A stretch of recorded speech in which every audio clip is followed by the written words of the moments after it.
الحمد للہ رب العالمین والصلاة والسلام علی سید الانبیاء والمرسلین نبینا محمد وعلی آلہ وصحبہ اجمعین، اما بعد۔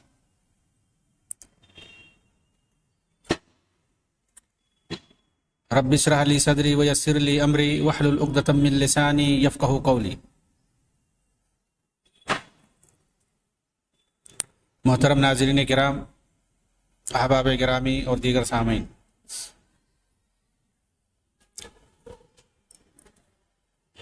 اخوان المسلمین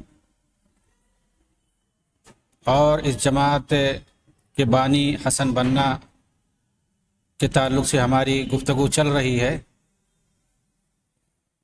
حسن بننا کے عقائد اور ان کے کچھ افکار کے بارے میں گفتگو ہوئی ہے۔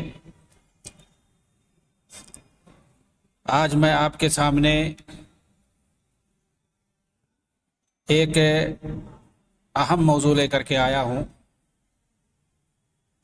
جسے اخوان المسلمون سے ریلیٹڈ تمام حضرات ابھارتے رہتے ہیں ہمیشہ،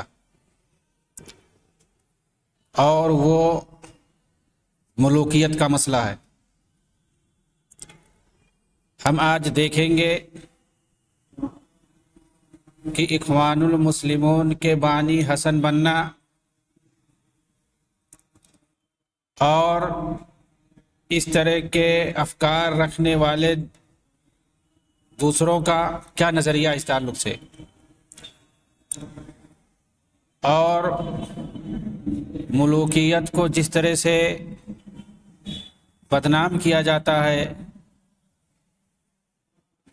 کیا واقعی اس قدر مذموم ہے، یا یہ کہ مذہب اسلام کے اندر ملوکیت کی کیا حیثیت ہے۔ ہمیں قرآن اور حدیث کی روشنی میں کچھ رہنمائی ملتی ہے یا نہیں ملتی ہے۔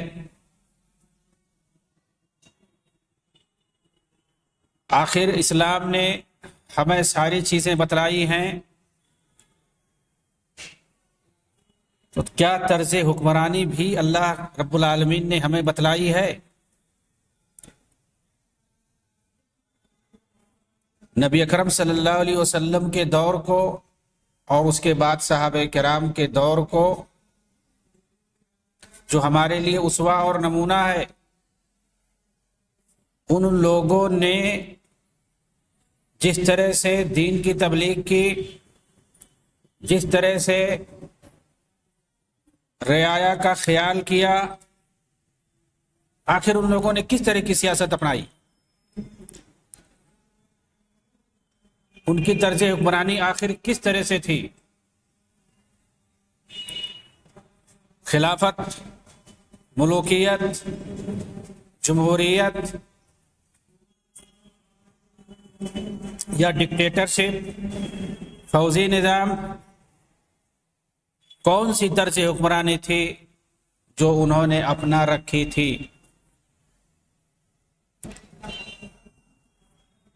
چنانچہ اخوانیوں اور تحریکیوں نے ملوکیت کی مذمت کی بحث میں ان لوگوں نے اس وقت شروع کیا جب عثمانی بادشاہت کا خاتمہ ہوا 1923 کے اندر، اور انہوں نے عالم اسلام کی ابتر صورتحال سے فائدہ اٹھاتے ہوئے دین کے نام پر تنظیمیں بنانا شروع کر دی۔ ہم نے دیکھا کہ رافضی خمینی کے ذریعے بغاوت پر مبنی حکومت کو ان لوگوں نے دارالاسلام قرار دیا، اور پوری دنیا میں یہ باور کرایا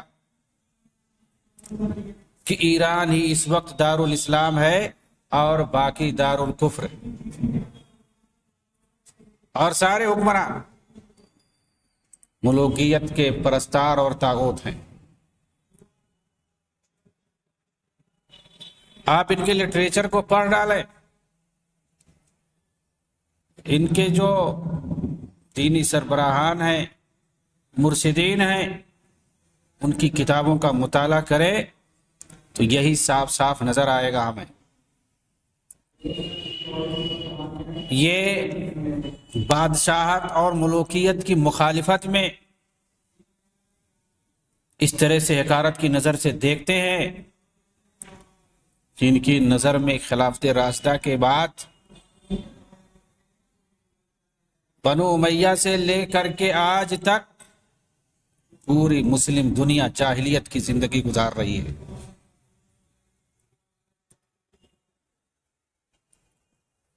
اور یہ چاہتے ہیں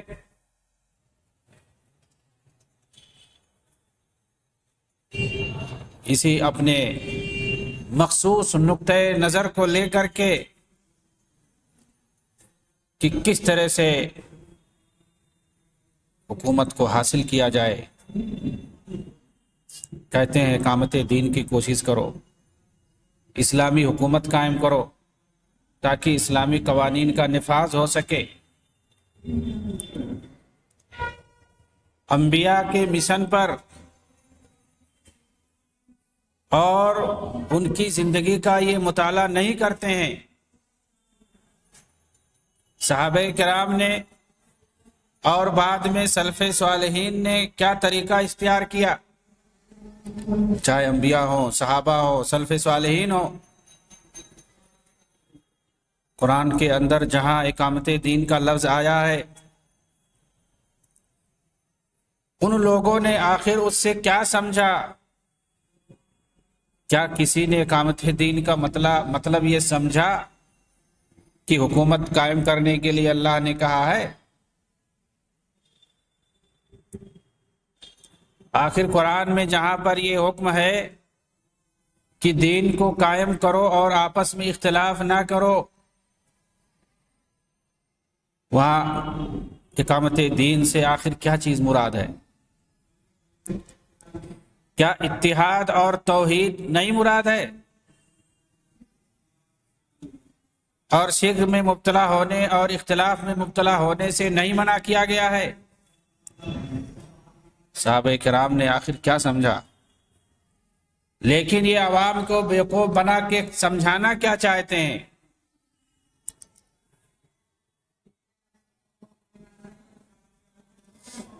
کیا کسی نبی نے اپنی قوم کو حکومت قائم کرنے کے لیے کہا؟ ان کی دعوت کس چیز کی طرف تھی؟ اللہ کے رسول نے لوگوں کو کس چیز کی طرف دعوت دی؟ مشرکین مکہ نے نبی اکرم صلی اللہ علیہ وسلم کے سامنے بادشاہت پیش کی تھی، حکمرانی پیش کی تھی، تاکہ آپ توحید کی دعوت سے باز آ جائیں۔ لیکن آپ صلی اللہ علیہ وسلم کا کیا رد عمل تھا؟ کیا آپ نے ان کی اس دعوت کو ٹھکرا نہیں دیا اور اپنی مشن کو جاری نہیں رکھا؟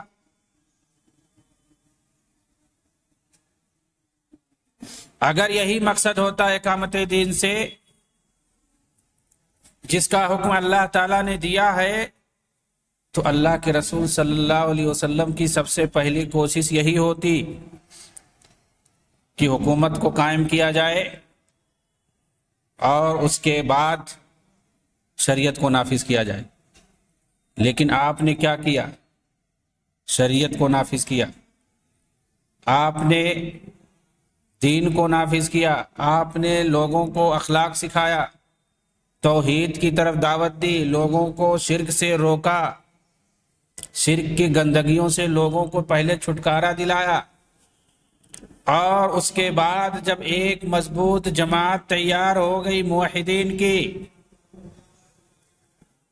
ساری چیزوں سے بے خوف، ایک نڈر، ایک بہادر موحدین کی جماعت جب اکٹھا ہو گئی اور ایک مستقل جگہ جب آپ کو مل گئی اور آپ کے پاس ایک طاقت آ گئی، تو یہ بھی سن لیں، جہاں جہاں جن پر آپ کو اختیار حاصل تھا، ان لوگوں پہ منظم انداز میں پورے طور پر اسلام کو نافذ کیا۔ تو یہ اسلام ہمیں سکھاتا ہے۔ لیکن یہ جو لوگوں کو بیوقوف بناتے ہیں، حکومت الہیہ یا خلافت کا نام جو لیتے ہیں، کتنا دم ہے ان کے اندر، اور یہ کہ یہ اپنے دعوے میں کتنا سچے ہیں، حقیقت کیا ہے، ہم اس پر گفتگو کریں گے۔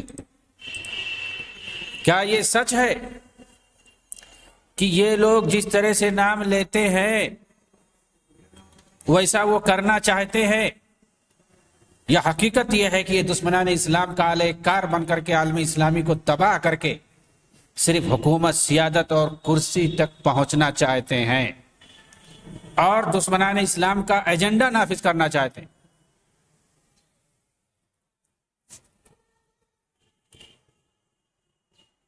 چنانچہ ہم سب سے پہلی پوائنٹ یہ بات کریں گے کہ ان دوہرے نظریے کے حاملین کو صرف اور صرف بطور مثال میں پیش کر رہا ہوں کہ سعودی ملوکیت ہی پر اعتراض کیوں ہے۔ مسلم ممالک اگر دیکھا جائے تو 56 اور 57 ہیں، اور ہمیں دور جانے کی ضرورت نہیں ہے،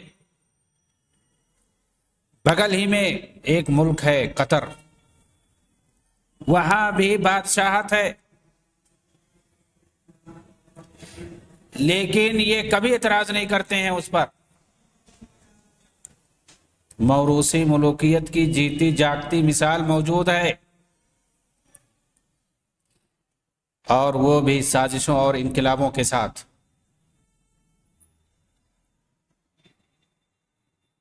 کیا محض اس لیے اس کا یہ نام نہیں لیتے ہیں کہ وہ ان کی سرپرستی کرتا ہے اور ان کے پیر و مرشد کا وہ ٹھکانہ بنا ہوا ہے؟ آخر ایک صحیح اور دوسرا غلط کیوں کر ہو سکتا ہے؟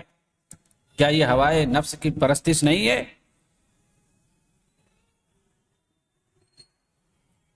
چنانچہ آج کے جو اخوانی ہیں، اپنے مرشد کے منہج سے ہٹ کر کے، ان کا جو مرشد اول تھا اس کا کیا منہج تھا ملوکیت کے تعلق سے، ابھی میں بتا رہا ہوں۔ اس کے منہج سے ہٹ کر اگر ایک طرف ملوکیت کو یہ ناپسند کرتے ہیں تو دوسری طرف خود یہ مملکت قطر اور مملکت کویت میں رہنا پسند کرتے ہیں، اور کبھی نہیں اس کے خلاف آواز اٹھاتے ہیں، نہ کبھی اس کا نام ذکر کرتے ہیں، بلکہ انہوں نے اپنا سیاسی ہیڈ کوارٹر مملکت برطانیہ میں بنا رکھا ہے، جبکہ دینی تنظیم الاتحاد العالمی لعلماء المسلمین اسے ایک کافر ملک میں بنا رکھا ہے جسے یہ قطر سے چلایا کرتے ہیں، لیکن اس کا ہیڈ کوارٹر اور اس کی تاسیس جو ہے وہ یورپین ملک کے اندر ہوئی ہے۔ حقیقت یہ ہے کہ یہ مصلحت کے بندے، ان کے نزدیک دولت، سیادت، یہ سب کچھ ہے۔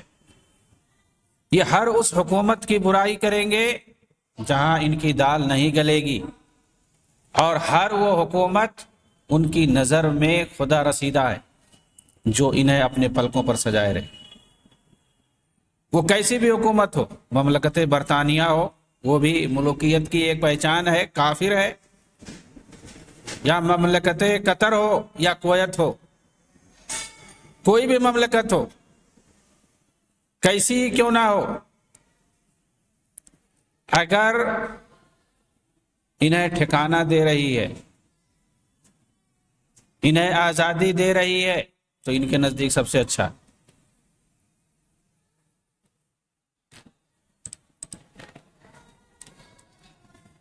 دوسری پوائنٹ پہ آتے ہیں کہ یہ لوگ وراثت کی بنیاد پر سعودی ملوکیت ہی نہیں، اموی ملوکیت کی بھی مخالفت کرتے ہیں، مذمت کرتے ہیں۔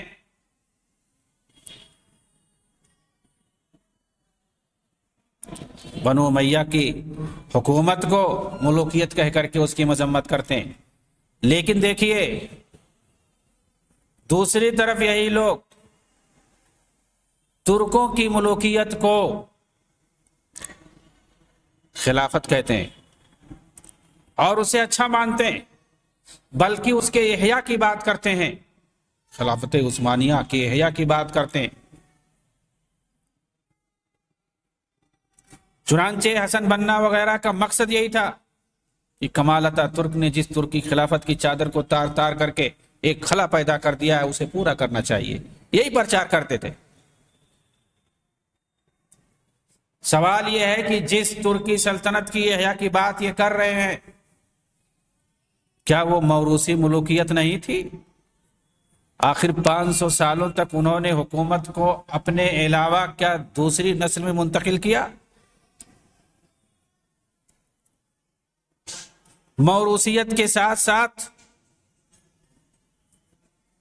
اگر دینی اعتبار سے دیکھا جائے تو کیا شرک و بدعت، خرافات، مزارات کا جمگھٹا نہیں تھا وہ؟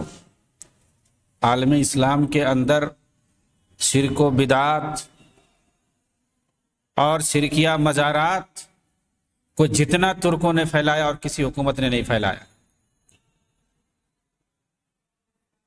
سعودی ملوکیت کی بات کرتے ہیں، سعودی ملوکیت چھوڑیے، بنو امیہ کی ملوکیت کی یہ برائی کرتے ہیں، جو کہ صحابہ کا دور ہے، تابعین اور تبع تابعین کا دور ہے، خیر القرون کا زمانہ ہے۔ بنو امیہ کا پورا دور خیر القرون کا زمانہ ہے، اس کی یہ لوگ مذمت کرتے ہیں جہاں شرک و بدعت اور خرافات کا نام نہیں ہے۔ جتنے خلفاء ہیں سب موحد ہیں، حتیٰ کہ تقلید بھی نہیں اس وقت پائی جاتی تھی، جو بنو عباسیہ کے اندر بہت بعد میں آیا۔ تقلید سے بھی پاک تھے، شرک سے پاک تھے، بدعت و خرافات اور مزار پرستی سے بالکل پاک تھے، رفض و تشیع سے پاک تھے۔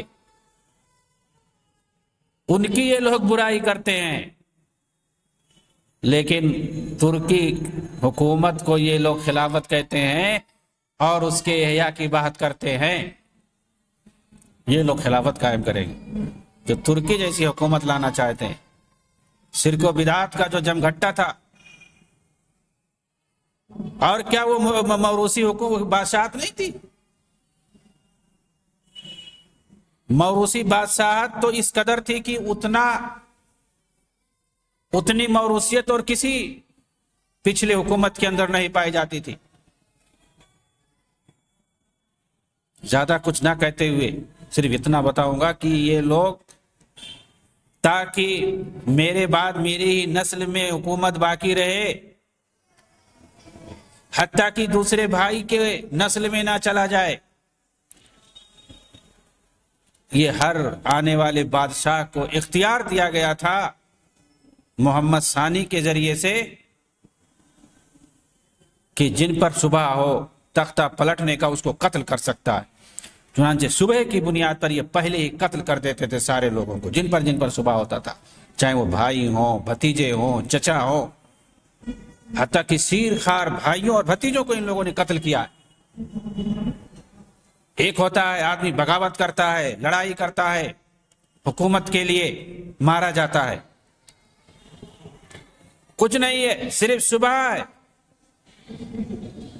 پہلے یہ آدمی فرض کر لیتا ہے کہ یہ میری مخالفت کر سکتا ہے، یہ میرے سامنے آ سکتا ہے، سب کو قتل کر دیتا تھا۔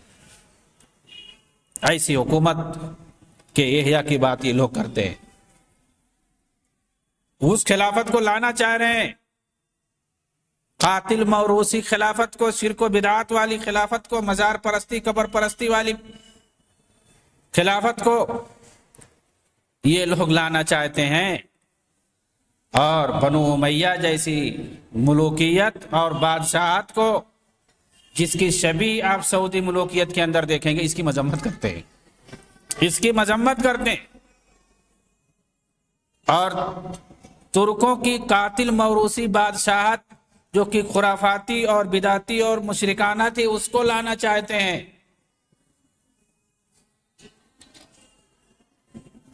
تو یہ ان کی دوغلی پالیسی ہے۔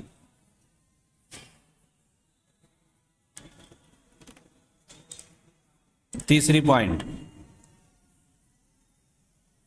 آپ دیکھتے ہیں، مشاہدہ کرتے ہیں میڈیا کے اندر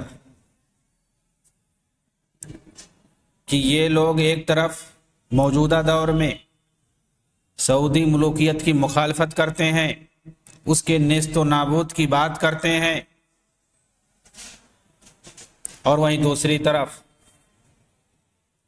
ترکی کے صدر طیب اردگان کا گن گاتے ہیں،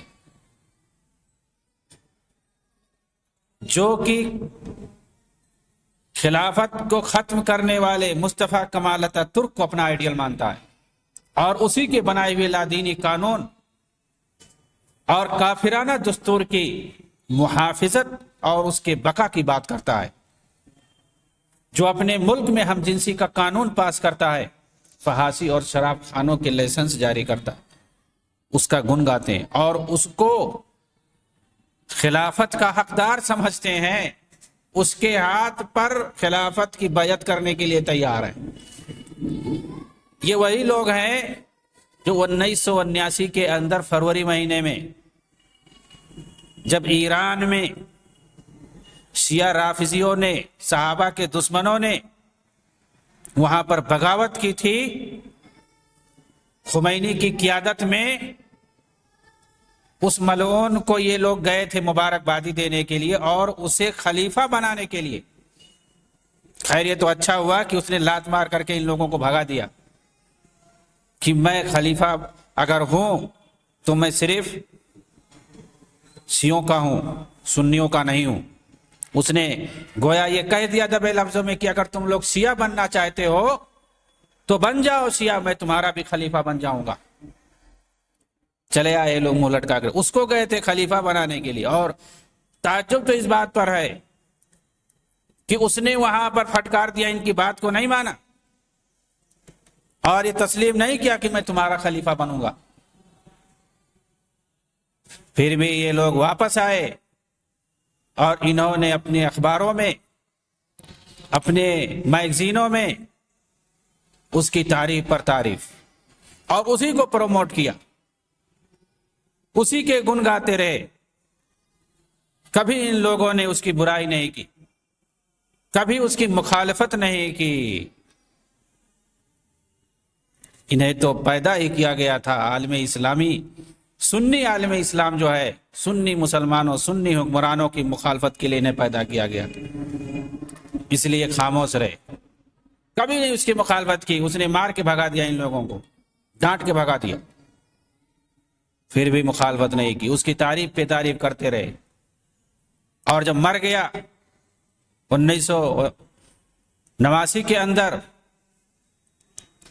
تو اس کی بھی اس وقت ان لوگوں نے خوب تعریف کی، مضامین پر مضامین لکھے،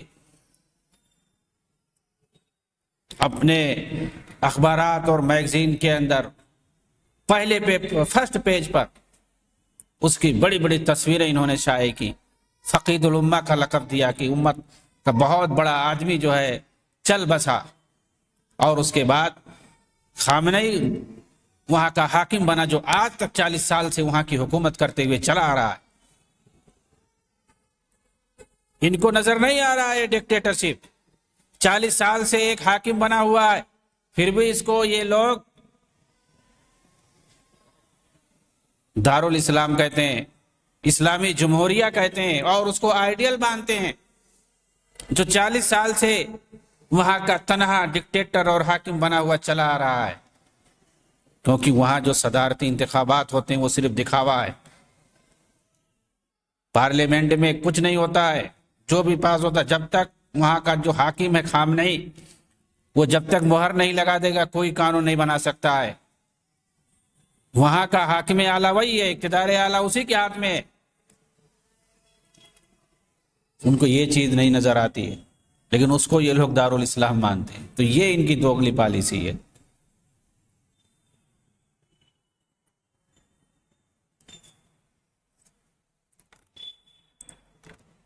پانچویں پوائنٹ، یہ خلافت کا نام لے کر کے حکومت الہیہ کا نام لے کر کے، ولایت الفقیہ کا نام لے کر کے، یہ سب ایک ہی ہے۔ انہوں نے کئی جگہوں پر کئی ملکوں میں حکومت قائم کی ہے، عوام کو بیوقوف بنا کر کے کہ ہماری حکومت آئے گی، ہم شریعت نافذ کریں گے، الاسلام هو الحل کا نعرہ لگایا ان لوگوں نے۔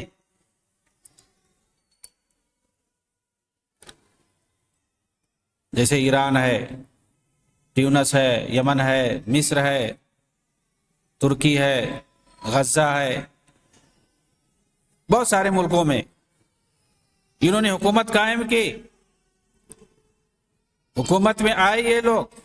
لیکن سوال یہ ہے کہ ان قیادت اور سیادت اور کرسی کے بھوکے اخوانیوں نے ان تمام ملکوں کے اندر کیا کہیں پر اسلامی شریعت اور حدود اور قصاص کا نفاذ کیا؟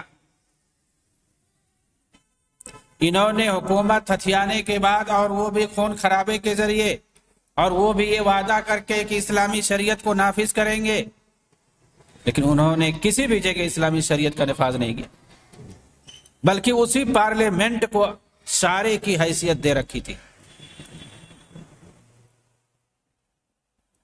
بلکہ مرسی نے تو صاف لفظوں میں کہا تھا کہ اسلامی شریعت کا نفاذ نہیں ہو سکتا، اس وقت قدیم مصری دستور کے مطابق ہی حکومت چلے گی، جو 1923 کے اندر وہاں پہ قانون بنایا گیا تھا شاہی حکومت کے دوران، کہا وہی قانون چلے گا ہمارے یہاں۔